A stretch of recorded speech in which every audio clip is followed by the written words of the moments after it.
dore ngiki kintu gitumye Imana ije guhana abantu bitwa yuko bafite amatwi yumva, bakagira amaso areba, bakagira imitima itekereza, ariko na n'uyu munsi Imana ikabibabwira ngo nzahana abanyabyaha. Ariko ndagira ngo nkubwire ngo wowe wamaze kubona isi iri kugukomera amashyi, uricaye ugeretse akaguru ku kandi, urumva ntacyo bikubwiye. Imana igiye gukora ikintu gikomeye cyane. Aba bantu bafite umugambi wo gusuzugura Imana no kuyisuzuguza. Ijambo ryatubwiye ngo Imana igiye gukora ikintu kidasanzwe. Umuntu wese uzumva icyo kintu, amatwi y'uwo muntu azacura injereri. Ndenda gusara, nababwiye yuko nge nagiye no kwiyahura kubera amadeni abantu baranyishyuzaga, nkumva ngiye kuzungera, sanga kubaho nta nicyo bimaze, njya kwiyahura mu kivo cyangwa se mu kiyaga cya Kivo, jya ku mavi usenga Imana uvuga uti nubwo banyishaje kuri iyi ntebe, ariko ntabwo nzi by'iyi ntebe. Ndagira ngo mbabwire ngo buri Imana iri joro yasanze inyereka iri gukora umukwabo. Ndagira ngo mbabwire ngo twisubireho, kuko Imana igiye gukora ikintu uzacyumva wese amatwi azacura injereri. Ndabihanuye mu izina rya Yesu, kandi nuko nagiye manura ngo Imana igeze mu bihugu.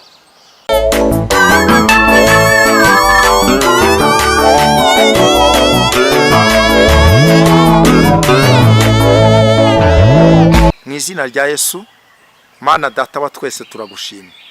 Icyubahiro n'ikibi cyawe mu isi no mu ijuru. Mana muremyi w'amahanga yose, turiho ku bwawe. Tujya tureba imirimo y'umwana w'umuntu, tukareba ibyo abantu bakora, tukavuga ngo abantu ni abanyabwenge.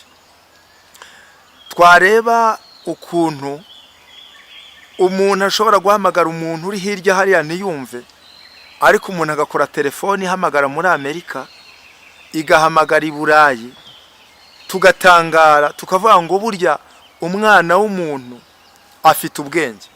Ariko wowe wamuremye ntabwo watanze ubwenge ngo wicure. Turagushimye kuko uri umunyabwenge. Umwana w'umuntu ajya agenda akajya kwiga akarahura ubwenge, bwa bwenge yize akabuzana, akigisha abandi, kandi ibyo yize bikabagirira umumaro kandi nawe bikamugirira umumaro. Ariko natwe turi abantu bigishijwe nawe. Ntabwo rero ushobora kwigisha umuntu wawe ngo ukore ikosa ryo kugira ngo uriya muntu wawe umaze kwiga amashuri nurangiza ufata ibyo yize ubitesha agaciro. Ahubwo igihe kirageze kugira ngo amashuri abantu bawe bize agire umumaro kandi agirire benshi umumaro, kandi nabo abagirire umumaro. Ndagushimye Uwiteka kubera yuko hari abantu bawe barisuzugurwa, ugiye guhagurutsa Mwami Imana Nyiringabo, ukabahagurutsa, ukaburiza indege bakagenda bagakora umurimo wawe mu mahanga. Hari abantu bawuhagurukije ukabashyira hejuru, ukabaha icyubahiro udashingiye ku mashuri, kugira ngo nuzabibona wese azavuga imirimo yawe, azabone gukomera kwawe. Kuko iyo urambuye ukuboko kwawe, imiyaga n'imiraba byose birahunga. Hari abo ukijije uburwayi, hari abo uhaye guheka, hari abo ukuye ku cyavu, hari abo urengeye Mana bari mu kibazo Mwami Imana kitaboroheye, ariko wemeye kubarengera. Ndagushimye. Sompile voshi se fondre rebekuwa sikaya totayi nesiri mingi jezi totayi. Ndagushimiye Nyiringabo Imana, nukuri kubera yuko uri umubyeyi, uri umwungeri mwiza, ubereye mwiza abagutegereje bose, niwe bugingo bw'abagushaka. Dusengeye abakunzi bacu badukurikira bari hano mu Rwanda, abo ngabo bagirire neza. Dusengeye abakunzi bacu badukurikira bari mu mahanga, ari ibihugu bya hafi n'ibyakure, abo bose bagirire neza. Kandi wite ku mbabare, abakeneye kubaho umugisha ububahe, abakeneye gutabarwa nabo batabare, kandi twese tuzafatanya amashimwe. Mana Nyiringabo, dusengeye abadukurikira no kuri icano, abo bahabwa umugisha, abatwifuriza umugisha bawuhabwe. Waravuze ngo uzatwifuriza umugisha azawubona, uravuga ngo uzatuvuma azavumwa. Hari abatwandikira komenti zo kutubwira nabi, abo ngabo urwane nabo, kuko twebwe nta gihe dufite cyo kurwana nabo. Turakora umurimo wawe nk'uko wawuduhamagariye, ariko aba baturwanya ubarwanye mu izina rya Yesu, ubereke yuko turi gukora umurimo wawe twaha ni ukuri ku bwawe atari ku bwacu. Nubwo uyu murimo waje mw'abantu benshi bakaza bamwe biyitirira umurimo wawe, ariko igihe kirageze kugira ngo urukungu rukurwe mu masaka. Ngaho rero Mwami Imana, komeza ukikire muri iki gihe cya none. Naravuze ngo ntukabure icyubahiro mari, Uwiteka Imana Nyiringabo, murengezi w'ubugingo bwacu, ukomeze wamamare. Ngiye kuvuga ibyawe, ushyigikire, nkubere mikoro uvuge, naba ari nge, ahubwo Umwuka Wera nyobore muri byose, ni mu izina rya Yesu Kristo, amen. Imana ishimwe cyane. Bene data, abakunzi b'amakuru y'Ijuru TV, tumaze gusenga Imana, turihuta tugere mu gitabo cya mbere cya Samweli. Igitabo cya mbere cya Samweli turasoma igice cya 3 n'umurongo wa 11, dusome n'umurongo waho wa 12. Haranditse ngo nuko Uwiteka abwira Samweli ati, dore nzakora ikintu muri Isiraheli, uzacyumva wese amatwi azacura injereri. Uwo munsi nzasohoreza Eli ibyo navuze ku nzu ye byose, uhereye mu itangira ryabyo ukageza mu iherezo ryabyo. Umwami Imana turengere. Ijambo ry'Imana yatubwiye ngo nuko Uwiteka abwira Samweli ati, dore nzakora ikintu muri Isiraheli, uzacyumva wese, nzakora ikintu muri Isiraheli, uzacyumva wese amatwi ye azacura injereri. Ijambo riratubwiye ngo kuko nzasohoreza inzu ya Eli ibyo nayivuzeho byose, uhereye mu itangira ukageza he mu iherezo ryabyo. Umwami wacu atugirire neza. Bantu b'Imana, muneze amatwi, ndagira ngo mbabwire ngo uyu mwanya ntabwo ari Eli Imana irimo kubwira. Ndagira ngo mbabwire ngo uyu mwanya ntabwo ari inzu ya Eli iri kubwirwa, ahubwo ni wowe uneze amatwi uri kubwirwa. Imana igiye gukora ikintu kidasanzwe, kandi nituvuga Eli twageze mu nzu y'Imana. Niko bimeze, kuko Imana yampaye ubutumwa bwo mwitorero. Imana yampaye ubutumwa bwo mwitorero. Uyu Eli yari umutambyi, ariko yari afite abana b'abahungu. Bibiliya tubwira ngo nabo bari abatambyi bakoraga imirimo yo mu ihema ry'Imana. Ariko Bibiliya ikatubwira ngo aba bana ba Eli bari abanyabyaha, barasambanaga, bakagenda n'ubundi bakora ibidakorwa mu ihema ry'Uwiteka Imana, bibabaza Imana.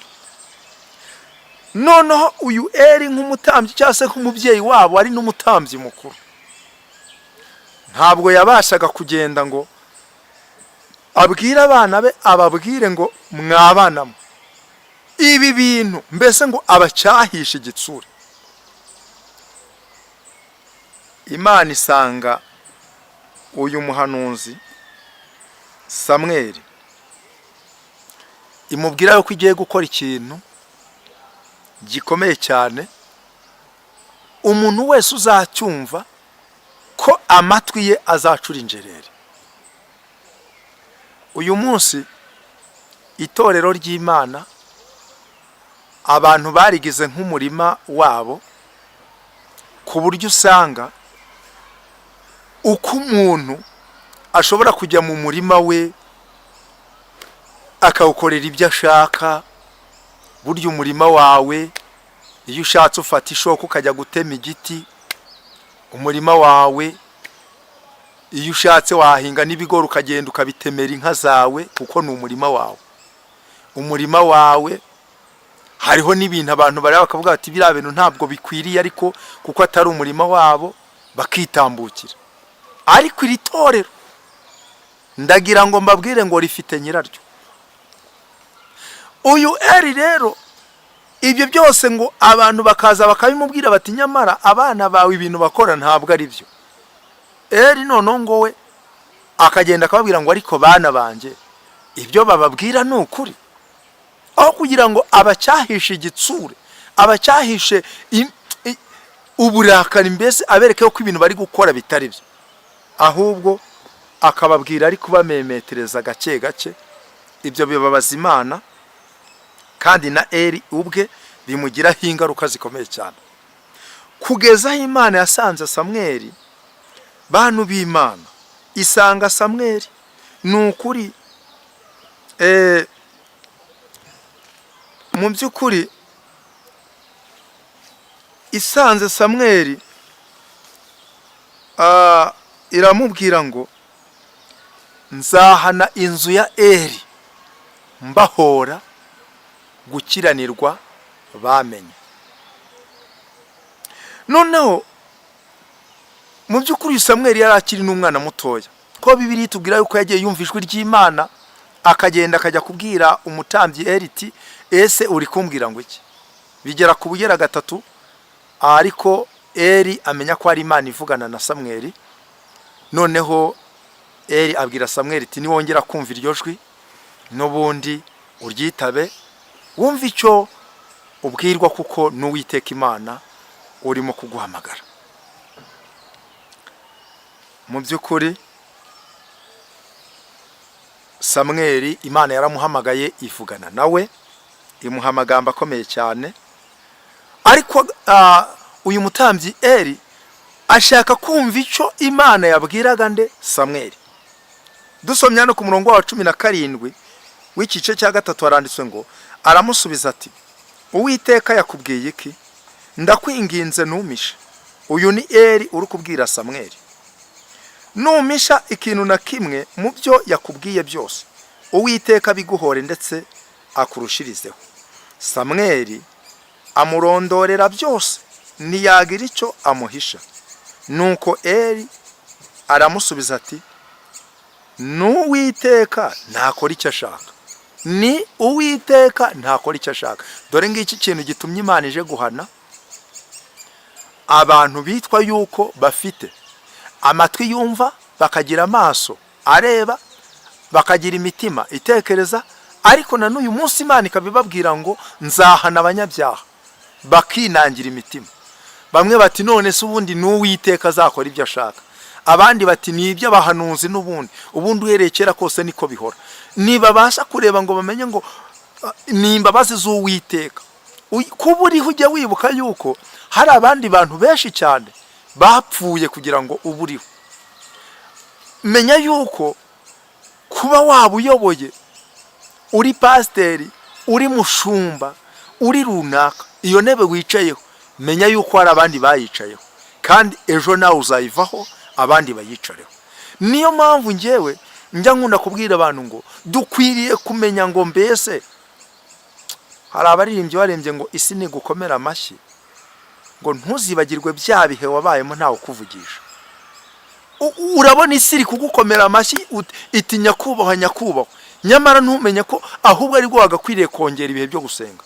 Buriya hari igihe Imana igimbwira ati mwana wanjye nzaguha umugisha, Imana ikambwira ati mwana wanjye nzaguha umugisha. Hari igihe mperutse kujya gusenga Imana imbwira ibintu, ndavuga ati nese koko Mana ibi bintu koko, ariko ndongera ndizera ndavuga ni Imana ishoboye byose. Imbwira ibintu bikomeye izankorera. Ndebye ndavuga ni mu bigaragara nk'umuntu ntaho byanyura, ariko kuko ari wowe ubivuze Mana uzabisohoza. Ariko ibyo yambwiye naho byasohora, ntabwo nkwiriye kubona nicaye ku ntebe y'icyubahiro, ntabwo nkwiriye kubona wenda ndi kurira indege nkajya kuvuga Imana mu mahanga ngo bya bihe nasengaga nindangiza ndeke gusenga, ahubwo nindangiza n'ubundi numve yuko hari icyo ndicyo Imana nyitera umugongo. Ahubwo muri icyo gihe njya mvuga ngo nayo nasenze nzayasenga. Kuko icyambere, niba wari wiyicariye hasi uri umukene, urwana n'abadayimoni boroheje. Iyo wegeye hejuru abadayimoni bariyongera, iyo ushyizwe hejuru urwana n'abadayimoni barushaho gukomera. ariko ndagira ngo nkubwire ngo wowe wamaze kubona isi iri kugukomera amashyi, uricaye ugeretse akaguru ku kandi, urumva ntacyo bikubwiye. Imana igiye gukora ikintu gikomeye cyane. Ikintu gikomeye cyane ni icyambere, igeze mu itorero ryayo, ikoze ibintu bidasanzwe ku buryo umuntu wese azavuga ati Imana ndayibonye.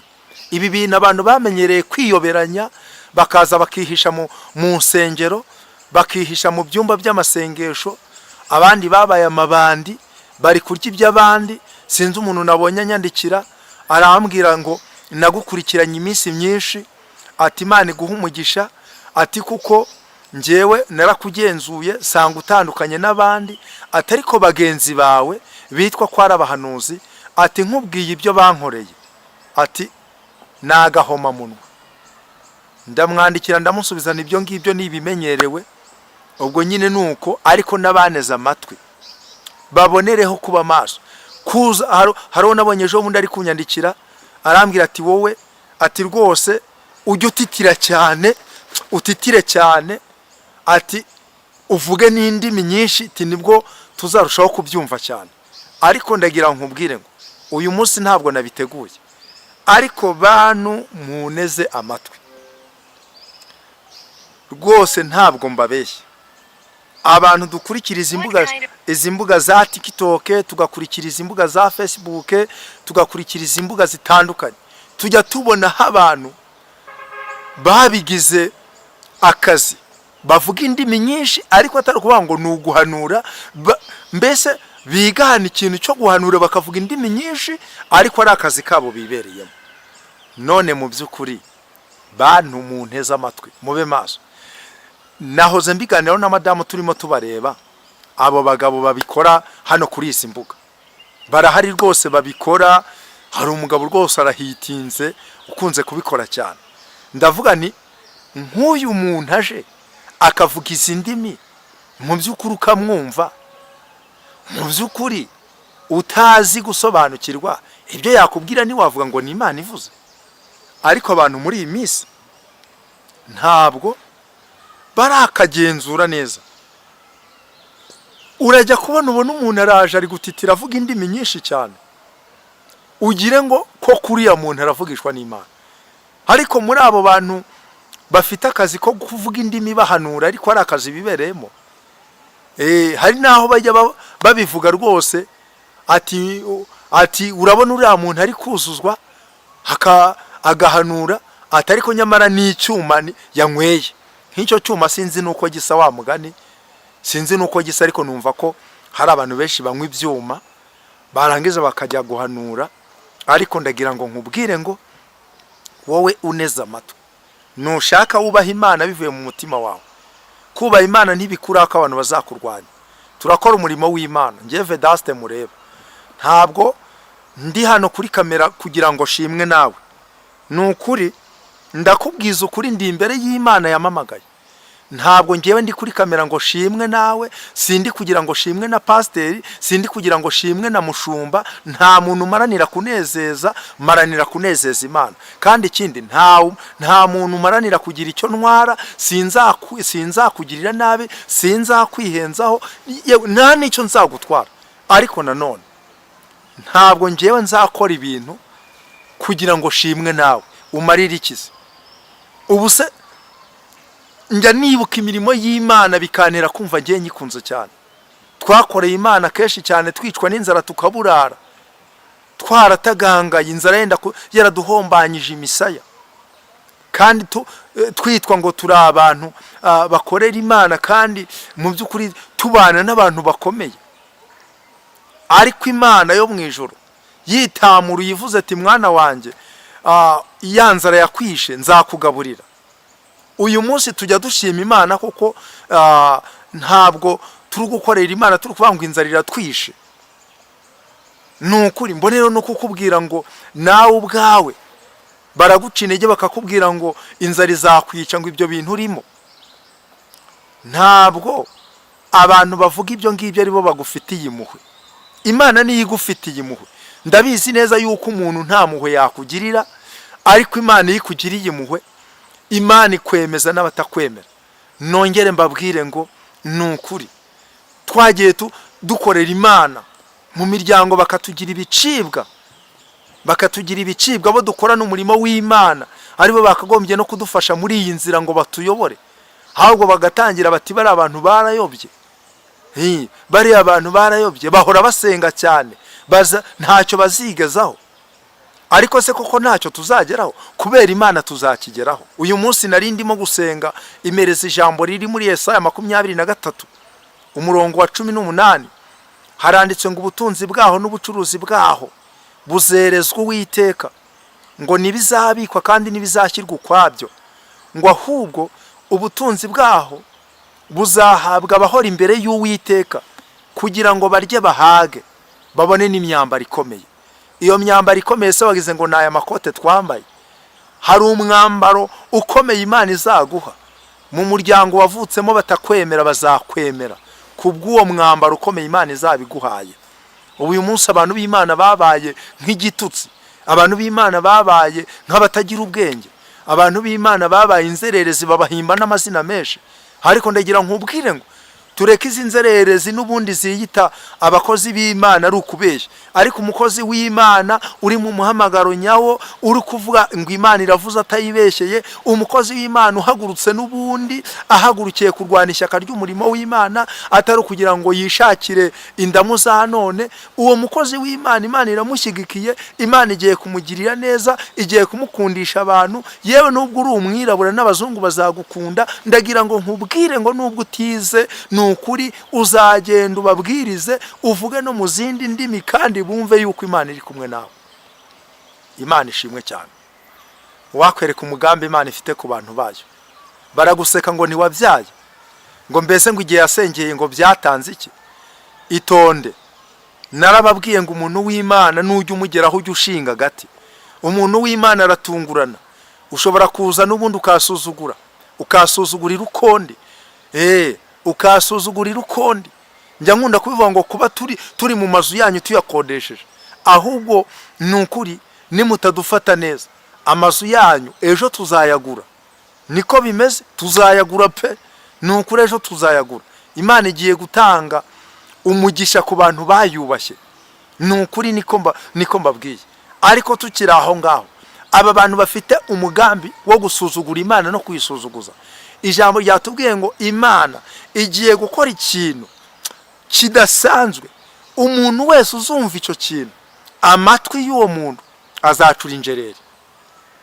Noneho ijambo ryatubwira ngo nzahana inzu ya Eli mbahora gukiranirwa bamenye. Twihute dusome ijambo ry'Imana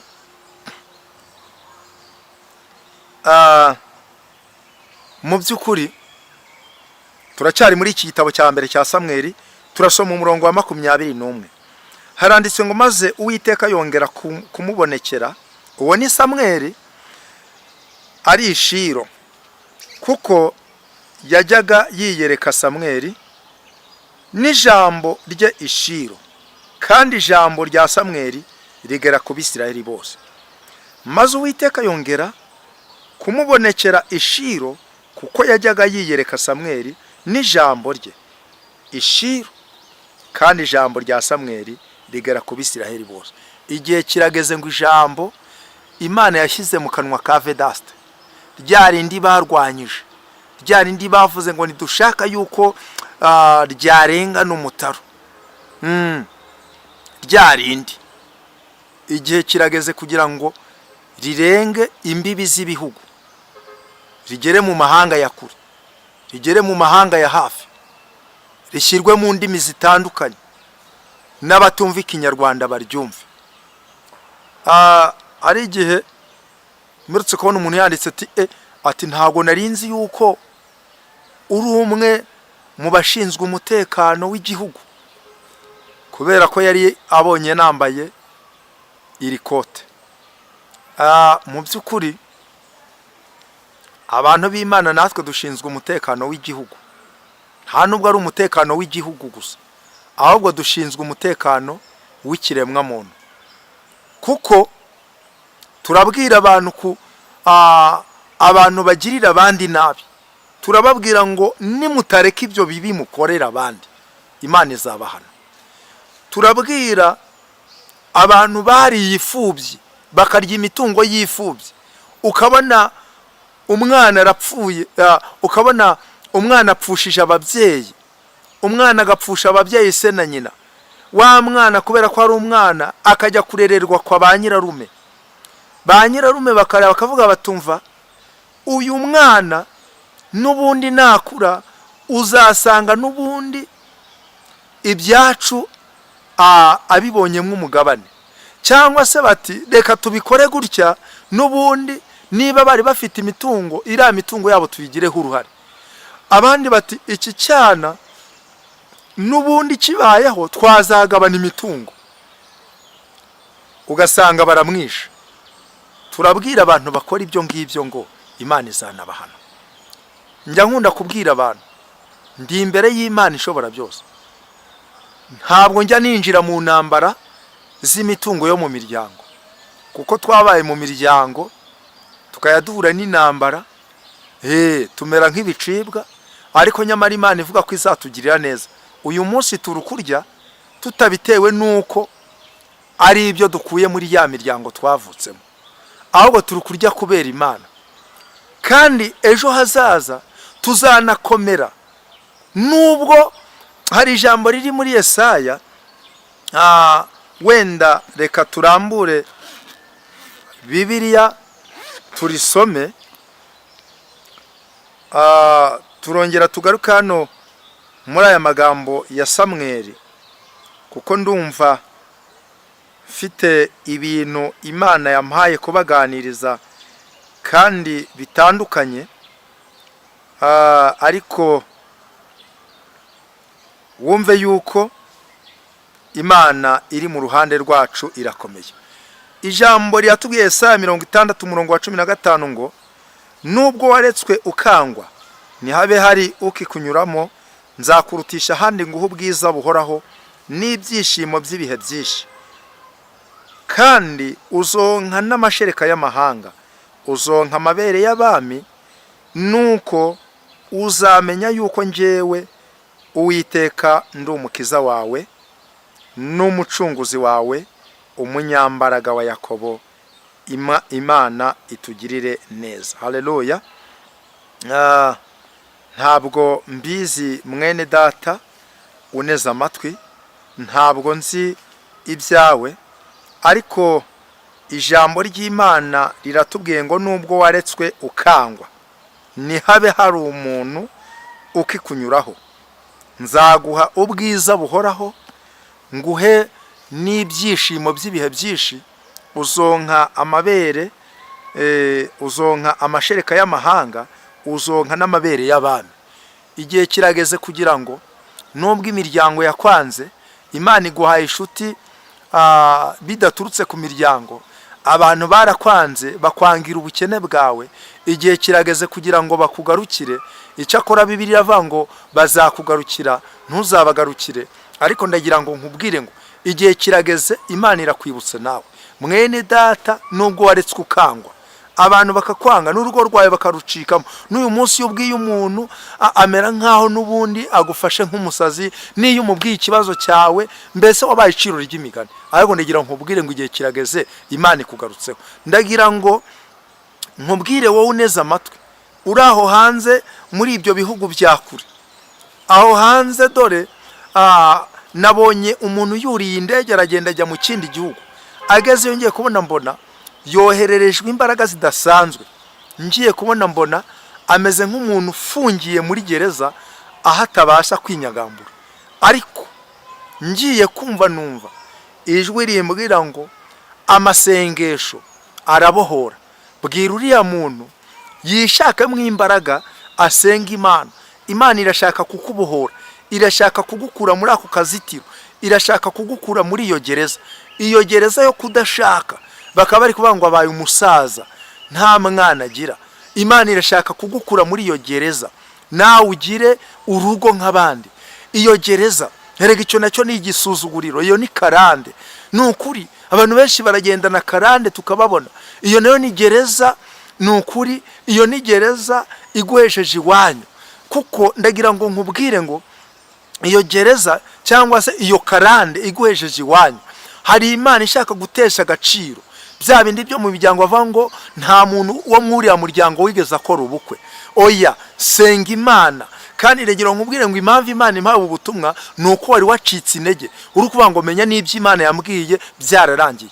Ngiye Imana yigeze ima amasezerano ndandika iyama igihe kirekire senga, igihe kiragera ariko wa gatatu turi mu masengesho, none nicaye ku karago twarambije mu masengesho y'itorero, njya muri agenda ndasoma sanga amasezerano Imana yampaye ni menshi. Ndebye sanga muri abo masezerano Imana yampaye sanga na rimwe rirasohora. Ndangije narasohotse fata agenda nk'umuntu ugiye hanze, agenda ndayishanyagura, ndangije njugunya ibishanyu aho hasi. Noneho nyimara kuyishanyagura neye intambwe ngo usubire mu rusengero, numva ijwi ry'Imana yambwiye ngo rirambwiye ngo fata izo mpapuro z'iyo agenda ushanyaguye uzifate mu ntoki. Ndongera ndazitoragura nzifata mu ntoki. Icyo gihe nari nzahajwe n'ubukene n'amadeni byarantesheje umutwe nenda gusara. Nababwiye yuko nge nagiye no kwiyahura kubera amadeni abantu baranyishyuzaga, nkumva ngiye kuzungera, sanga kubaho nta nicyo bimaze, njya kwiyahura mu kivo cyangwa se mu kiyaga cya Kivu. Ariko Imana ikinga ukuboko. Mu by'ukuri ndababwiza ukuri, Imana irambwira ngo izo mpapuro ufashe mu ntoki zawe zibare nk'uri kubara amafaranga. Ndangije ndazifata nzibara nk'aho ndi kubara amafaranga, yenda mbara nzishyira muri bitanu, ngo 5, 10, 20. Ndabara mbara amafaranga menshi cyane. Urumva ariko ari impapuro. Ngiye kumva numvijwe iryo jwi ry'Imana rirambwiye ngo ukubaza izo mpapuro nawe ubwaho kumva urajijiwe. Imana irambwira mpagaze aho ngaho ku rusengero, irambwira ngo igihe kizajya nzaguha amafaranga ku buryo nawe uzajya uyabara ukajijirwa. Mu by'ukuri ako kantu karankomeje. Ngiye kumva numva iryo jwi rirambwiye ngo mwana wanjye humura ndakuzi, ibibazo byawe nzabikemura. Mu by'ukuri ndashima Imana nubwo uyu munsi wa none ntarakabara ayo mafaranga menshi. Uyu munsi wa none nta muntu waza ngo ambwire ngo wanyambuye amafaranga yanjye. Niba anahari nambwire, wenda birashoboka kuba ngewe nanamwibagirwa. Niba unahari ukabuzi ko nakwambuye amafaranga yawe, uzandike uzamamagare cyangwa ushake nimero wambwire ati rwose umfitiye amafaranga yanyishyura. Umva, ndashimira Imana uko byamera kose, nziyemeza n'ubundi niziri ku mukanda, ariko nshaka amafaranga yawe nyakwishyura. Ariko uyu munsi wa none nta deni ry'umuntu ufite, icyo ndagishimira Imana. Ariko icyo gihe nari ngiye kwiyahura kubera imibereho mibi y'ubuzima bw'inzara n'ubukene n'amadeni. Ubwo rero byumvikane ngo ni Imana ihindura iki? Ni Imana ihindura ibihe. Haleluya, Imana ishimwe cyane. Nanjye ndagira ngo nkubwire ngo uyu mwanya wa none wowe uneza amatwi, igihe kirageze kugira ngo Imana ihindura amateka yawe. Nubwo abantu bagusuzuguye, nubwo abantu bagufata nk'umuntu utagira ubwenge, ariko dufite Imana ihindura ibihe. Imana igiye kuguhindurira amateka. Imana yacu nishimwe cyane. Uyu mwanya rero reka twongere dusubire muri rya jambo ryo kwa Samweli, turivugeho gatoya dusenga Imana. Kandi ndabizi neza yuko Imana ni iyacu, Imana izatugirira neza kandi izaduha n'ubugingo buhoraho. Twari turi mu gitabo cya mbere cya Samweli, ariko ndagira ngo mbabwire ngo reka dusome igice cyaho cya 3. Nicyo gice twari turimo.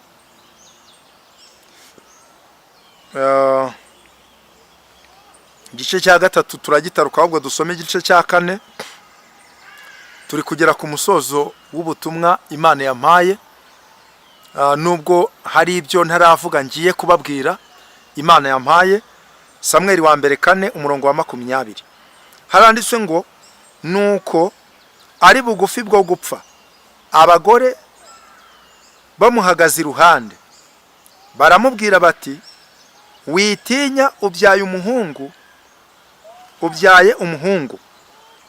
Ntiyabasubiza, ntiyabyitaho. Yita uwo mwana izina Ikabodi, ati icyubahiro gishize kuri Isiraheli. Abivugishwa nuko isanduku y'Imana yanyazwe kandi n'ibya sebukwe n'umugabo we.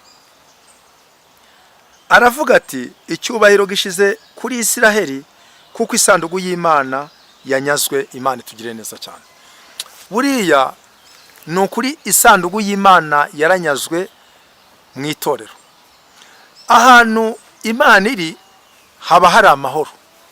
Ahantu Imana iri basenga bahuje umutima. Ahantu Imana iri n'iyo umuntu ayobye baramuhugura. Ahantu Imana iri ntabwo bafata umuntu ngo bamuhutaze nk'aho atari ikiremwa cy'Imana.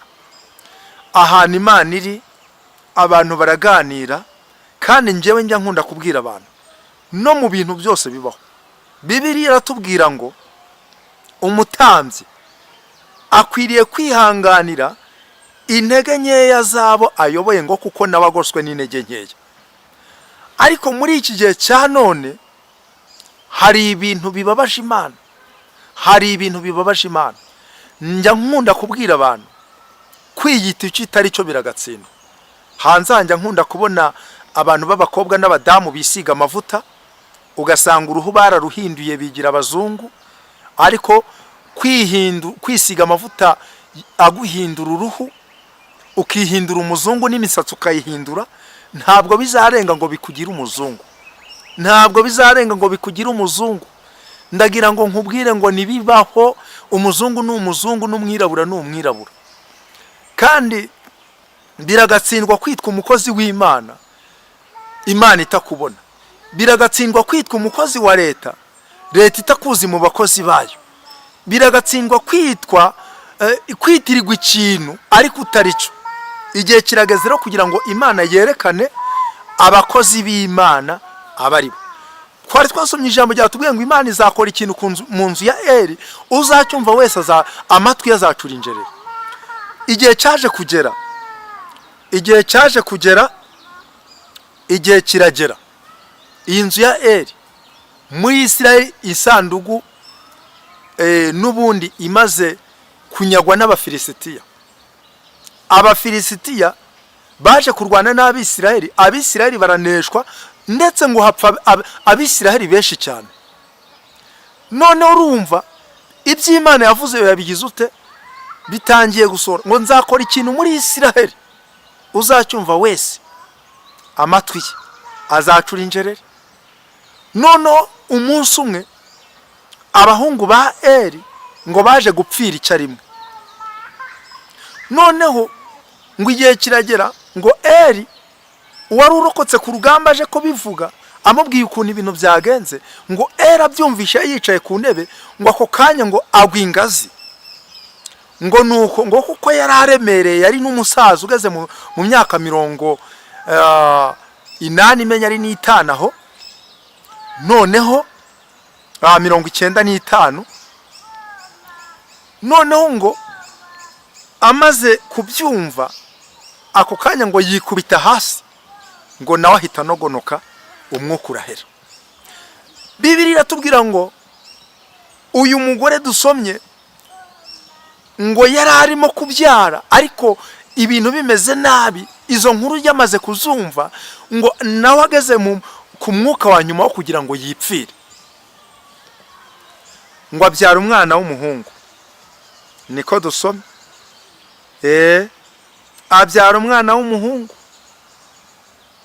Ngo abagore bari bari aho ngaho baramusubiza batumva, bari bamuhagaze iruhande, baramubwira bati witinya ubyaye umuhungu. Ngo ntiyabasubiza ntiyanabyitaho. Ndagira ngo mbabwire ngo hari igihe kijya kigera ibintu abantu bubakaho utazumva ndi kuvuga ngo Imana yasezeranyije amafaranga menshi ngo ngiye ngo nyagize ikigirwamana. Nabwiye n'Imana ngo ubonye gazatuma mbura ubugingo uzanayihorere. Ndaharanira ubwami bw'Imana. icyakora ni byiza cyane gutunga amafaranga ugatunga n'agakiza, kuko niyo umuntu akubwiye ngo nabuze mituwere uramufasha rwose ukamutangira mituwere kubera yuko ufite amafaranga. Ariko iyo uri umukene wumva nawe ugize ipfuno. Ubu hari ibintu twumva twakorera abantu ariko tugasanga natwe turacyari kuri tekeri, ariko Imana izadukura kuri tekeri idushyire mu masezerano, kuko byanga bikunda iby'Imana yatubwiye izabisohoza. Mu by'ukuri uyu mugore ngo ntago yitaye ku magambo y'abo bantu bari kubangwa bya umwana w'umuhungu, ahubwo ngo icyakurikiyeho amaze kubyara ngo uwo mwana yahise amwita izina Ikabodi, ati cyubahiro gishize kuri Isiraheli. Amwita Ikabodi, ati cyubahiro gishize he? Muri Isiraheli. Mwene data uneze amatwi, iri zina Ikabodi ni izina rishatse kwerekana yuko nta cyubahiro gihari, ni izina rishatse kwerekana yuko n'ubundi cyubahiro cyakuweho, ni izina rigaragaza yuko abantu bahagaze ku gisuzuguriro. Nuko nguko Ikabodi. Ariko arangije aravuga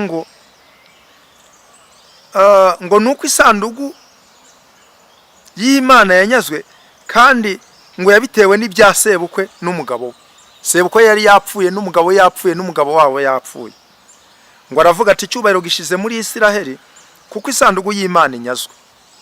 Isanduku y'Imana imaze kunyagwa, ubu turabona abantu bicaye ku ntebe z'ibyubahiro ngo ni ba apotre, ni ba bishop, ni ba mushumba, ni bande, ni ba profete. Ariko ndagira ngo mbabwire ngo icyubahiro cy'Imana, isanduku y'Imana yaramaze kunyagwa. Nuko ndagira ngo mbabwire ngo wakaba uhagaze ku ntebe y'icyubahiro, nawe ubwawe ukaba udafite, ukaba muri wowe nta communication n'Imana, muri wowe nta rusinga. Njya nkunda kuvuga ngo niba turiho tukaba turiho, niba nta gatelefone ufite, agatelefone kakugeza hiki amakuru, kakugeza hiki amakuru. Ngo ujye wumva amakuru yo mu murwa, ujye wumva amakuru yo mu murwa, jya ku mavi usenga Imana uvuga uti nubwo banyicaje kuri iyi ntebe ariko ntabwo nzi by'iyi ntebe. Ndagira ngo mbabwire ngo buri Imana iri joro yansanze inyereka iri gukora umukwabo. Yewe ADPR Yesu ashimwe, muravuga ngo muri ADPR habayemo umukwabo. Yewe madini n'amatorero Yesu nashimwe, muravuga ngo mu gihugu cy'u Rwanda habayemo umukwabo. Imana yambwiye ngo mwitege umukwabo ukomeye cyane. Ndahanurira itorero rya ADPR. Nabonye muri iri torero habayemo umukwabo uteye ubwoba. Abantu bakajya bavuga ngo mbese iri ni rya torero, bajyaga bavuga ngo umwuka w'Imana ba muri ryo. Imana irambwira ngo mbabwire ngo mbere yuko igaruka ku itorero ryayo, umuntu w'umunyamuhamagaro wawo undi uvugana n'Imana akagira ijambo, Imana yambwiye ngo habanje gutambuka umukwabo ukomeye, habanje gutambuka umukwabo ukomeye. Nibwo Imana igiye kugaruka ku bantu bayo uyu munsi wa none, baguhereze n'ubundi kuyobora umukumbi w'Imana biturutse ku kubera iki? Ku kubera ko bifitiye umuhamagaro. Uyu munsi abantu barakorera ibintu bitari ibyabo. Nabonye inkuru y'umuvugabutumwa witwa Riziki, ati njyewe nta mupasiteri w'umugore wambatiza ngo nemere ko nabatijwe. Ati Yesu yari afite intumwa 12, hari abakobwa bazi gukora neza bakiranuka b'inyangamugayo n'abagore, ariko ntago nigeze mbona muri izo ntumwa 12 atoranyamo intumwa bakorana umurimo. Aravuga tuhereye kera kose abadamu n'abakobwa bakoze ibyiza, atariko ntabwo nigeze mbona aho bagiye gutamba ibitambo batambira ubwoko bw'Imana ibitambo. Ati nge ntago nashyingirwa ngo sezeranywe n'umudamu ngo nizere yuko n'ubundi iryo sezerano ari ukuri. Ntabwo nzi uko ubivugaho, duhuriye muri comment nawe umbwira icyo ubitekerezaho. Ariko icyambere Imana yambwiye ngo ije gukora umukwabo udasanzwe. Bantu b'Imana uretse ibyubahiro no gushaka indamu, ariko Imana ireba mu mitima. Buriya abantu b'Imana nimbarwa, abantu b'Imana Imana ireba ikavuga ngo uyu muntu afite mu mutima inzira zigana Siyoni. Abo bantu ni bakeya. Bantu b'Imana Imana itarakora umukwabo mu itorero, mu madini, ndagira ngo mbabwire ngo twisubireho, kuko Imana igiye gukora ikintu uzacyumva wese amatwa azacura injereri. Ndabihanuye mu izina rya Yesu, kandi nuko nagiye manura ngo Imana igeze mu bihugu. Abazungu barayibonye, ibihugu bitandukanye, mu birabura barabibonye. Abantu nkabona muri comment banditse bati ati ibyo ngibyo uko bivuga nkawe ti ni ibyo wibwira. Ariko uyu munsi uretse abafite amaso batareba, ubu ni ibihugu Imana itari yakandagiramo n'ibikeye, kandi n'ibyo itari yakandagiramo mwitege Imana igiye kubikandagiramo. Imana ifite uburakari bukomeye, kandi ndagira ngo mbabwire ngo uyu munsi wa none, kuko abantu bayisuzuguye bakanayisuzuguza kandi ariyo yabaremye, Imana yo mu ijuru ifite uburakari budasanzwe, kandi umujinya w'Imana ugiye gusukwa mu batuye isi. Iherutse kumbwira ngo iyi si n'abantu bayubatseho bakayihindura ikigirwamana, umva bagiye kubona yuko iyi si ari isi. Niyo mpamvu muririmbyi yaririmbye ngo njyewe ndi umukristo, nzahora ndiwe mu bintu byose ngeze kugupfa. Mwene data dusangiye urugendo rujya mu ijuru. Ndabizi ko abana b'Imana buno bari kurwana intambara, ariko ndagira ngo nkubwire ngo ntabwo gukorera Imana ari ukugira ngo tumenyekane, nta nubwo ari no kugira ngo tuba abasitari. Ubu ngubu ngiye Vedaste mubona, kuba Imana yarampamagaye ikanshyira kuri uru rubuga ngo namamaze ubutumwa bwiza, hari ikintu kimwe nakora uwo munsi nkahita mba umusitari pe, ni ukuri kandi bigakunda. Ariko ntabwo ibyo ngibyo ari byo twebwe duharanira. Turaharanira ubwami bw'Imana. Bene data, ni ukuri umuririmbyi yaravuze ngo tugiye iwacu mu ijuru muze mwisigara, ngo abagezeyo baragwiriye muze mwisigara. Arangije arakomeza araririmba, arakomeza ngo nushaka ko tujyanayo ngo wihane umwemerera gukiza ubu. Ihane mwene data uneze amatwi, ihane ubutinganyi bwawe, ihane ubusinzi bwawe, wihane kuroga, wihane. Nimvuga kuroga nta burozi ubitsi wawe birumvikana, ariko uburozi ufite mu kanwa kawe bumaze kwica abantu benshi. Ndagira ngo nkubwire ngo icyo ni ikizira Imana yanga, kandi Imana yambwiye ngo nkubwire ngo ibyo ukorera abandi bibi bigiye kukugarukira. Irambwira ngo mbwira abantu bagirira neza bagenzi babo. Nk'ubu n'urugero, ukabona mwene so ukamushyigikira mu murimo w'Imana, ukabona umuntu utishoboye ukamushyigikira, ukabona umupfakazi utagira shinge na rugero ukamushyigikira, ukareba abantu badafite ubushobozi bwo kwitangira mituweli ukayibatangira, ukabona ukumva muri wowe harimo kuvuga ngo ngiye gufasha uriya muntu w'Imana nawe ndebe yuko namusunika. Imana yambwiye ngo mbabwire ngo ibyiza mukora, imirimo yanyu, haleluya, Imana irayizi. Irambwira ngo igihe kirageze ngo imirimo yanyu yibukwe. Mureke dusenga Imana. Ariko nabonye abantu bari gutera haleluya nyinshi. Imana irambwira ngo zira haleluya bazitewe n'ibyishimo bafite, kandi Imana irambwira ngo nuko biteganyirije. Uyu munsi wa none uri kujya muri komenti akatwandikira ijambo ribi, ejo hazaza wibuke ijambo Mikaya yabwiye Ahabu, uzabimenya ubwo uzaba uri kuvuga ati ijambo ry'umuntu w'Imana ridusohoreyeho. Turabwira abantu ngo nimuhunge muve muri Babuloni, kuko iyi Babuloni igiye kurimbuka. Iyi si ya none rega ni Babuloni, iyi si ya none ishyigikiye ibyaha. Niba ibihugu bishobora kugirana amasezerano bikemerera abatinganyi gutingana, bikemerera abantu bahuje ibitsina gushyingirwana, nuvuga ngo iyi ni Babuloni. Uyu mudugudu witwa Babuloni ugiye kurimbuka. Ndabwira abantu ngo nimuze dukize amagara yacu. Mu butumwa natambukije nababwiye ngo umuntu arapfa ariko ibyaha ntabwo bipfa. Umenye ko ibyo wakoze bizagenda bigukurikiye. Niba ari imirimo myiza izagukurikira, niba ari ibyaha wakoze bizagukurikira. Ariko ndagira nkubwire ngo turababwiza ukuri. Ni ukuri duharanire ubwami bw'Imana, duharanire kunezeza Imana, apana kunezeza abantu. Nunangirira neza, nuvuga uti ngewe ndi kunezeza Vedas, ahubwo ubikorere kugira ngo Mana urebe yuko ngiriye neza umukozi wawe, nanjye uzabinyibukireho, apana kunezeza. Uranezeza ngiye nkumarira iki? Nuko nguko nanjye iyo nkora umurimo w'Imana mbikora maranira kunezeza data wamamagaye. Imana ishimwe cyane.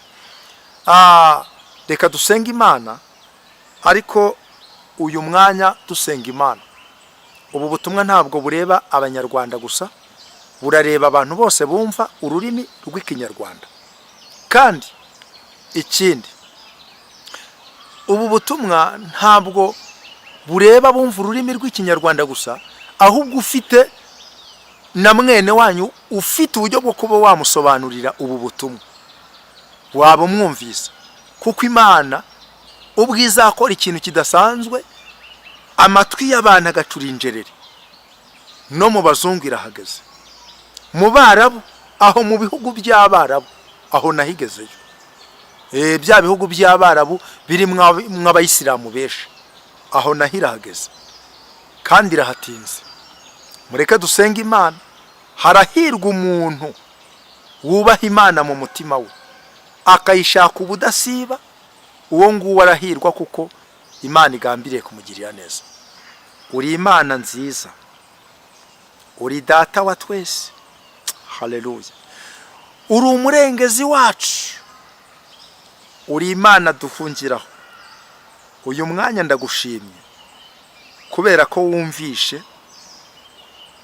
Mwami Imana isengesho nsengeye abantu bawe uyu mwanya kugira ngo babohore.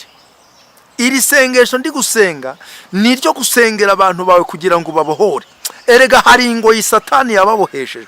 Iyi ngoyi yitwa kwinangira, iyi ngoyi yitwa cubahiro, iyi ngoyi yitwa kwihagararaho. Iyi ngoyi turayicagagura mu izina rya Yesu. Iyi ngoyi yitwa kwihagararaho, abantu bakihagararaho ngo hari icyo turi cyo, nyamara se ni igiki? Ko ari umukungu gutumuka, ni ukuri ko ari uburabyo buboneka umwanya muto ya mu wundi bugahunguka, ni ukuri bihagarayeho, bahagaze mu mafiyeri, bageretse akaguru ku kandi. Ariko nyamara ijambo ryawe narisomye rirambwira ngo Imana izahaguruka abanzi bayo batatane, ngo abayanga bazahunga mu maso hayo.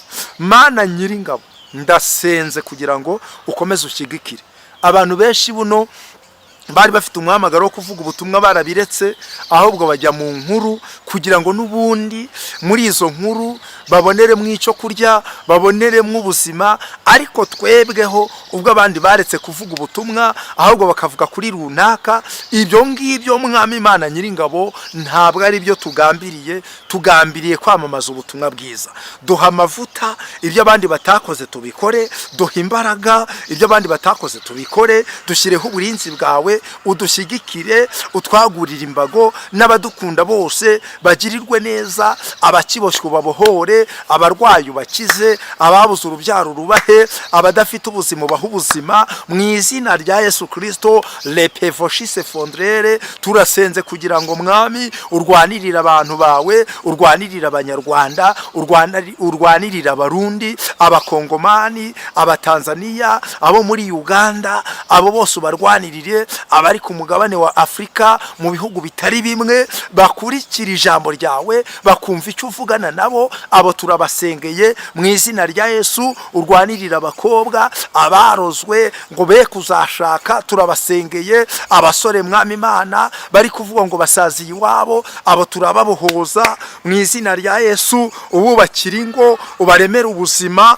ari abari mu Rwanda, ari abari mu mahanga, abo bose ubagirire neza. Abari mu bihugu bya kure, abo bose ubatabare. Hari abandi babuze umutekano n'amahoro, abo bose ubarengere Mana. Turasengera baduhaye ibyifuzo, abo bose mwami Imana ubagirire neza. Kandi Uwiteka ukora ibitangaza muri uku kwezi kwa gatandatu, muri uyu mwaka 2026 Mana. Turasenze lepevroshise fondrere, turasenze kugira ngo Uwiteka ubaremere bikwiriye bizatuma mwami bamenya neza yuko ari wowe bikoze.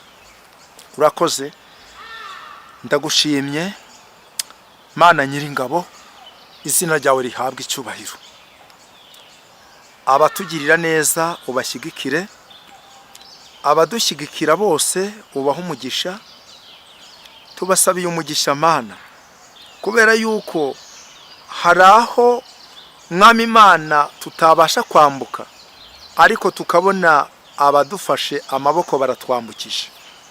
Abo ngabo ubaha umugisha kandi uzabahe kurama, kandi mu kurama kwabo bazaramira ibyiza, kandi uzabahe n'ubugingo buhoraho. Turabasengeye kugira ngo Nyiringabo Imana, umuntu wese wagiriye neza mwene data, umuntu wese waba yarangiriye neza, umuntu wese ufite umutima w'urukundo, umuntu wese ufite kugukorera mwami Imana kugira ngo izina ryawe rihabwe icyubahiro, umuntu wese ufite kumva ubwami bwawe bwakwamamara, uwo wese tumwatuyeho umugisha, tumwatuyeho amahoro. Imbabazi zawe zibe kuri we, kandi n'abaturwanya njya nkunda kubibwira kubikubwira Mana, nge nta mbaraga afite zarwana n'abandwanya. Genda urwane nabo, kuko wabwiye umugaragu wawe, ubwira umugaragu wawe, uramubwira ngo urugamba ntabwo ari urwawe. Niko wabwiye Hezekiya, nuko uramubwira ngo urugamba ntabwo ari urwawe. Hari intambara twebwe tutarwana kuko twazirwamo. Ngaho nyemerera rero uturwanirire, ibiduhiga ubihige, ibiturwanya ubirwanye, ibituzunguriza umutwe ubizunguriza umutwe, ibidutunga intoki ubitunga intoki, kandi ukuri inziga ku magare ya Farawo kugira ngo imigambi ya Farawo iteshwe agaciro. Urakoze Mana, ndagushimye. Ngaho amamara, izina ryawe rishyirwe hejuru uhereye none. Mwami Uwiteka, udushyigikirane n'abakunze kubaha izina ryawe bose, kandi Nyiringabo Imana abatakwemera bose mwami Imana Nyiringabo nukuri ubaha agakiza, kugira ngo mwami Imana Nyiringabo isi yose ibashe kumurikirwa n'umucyo wawe. Turasenze kugira ngo izina ryawe rihabwe icyubahiro muri iyi si, kandi Nyiringabo Imana nukuri tubigusabye twizeye kubikorera kwiyubahisha, kandi tubyingingiye mu izina rya Yesu Umukiza wacu. Amen. Imana y'amahoro ibahe umugisha. Shalom shalom.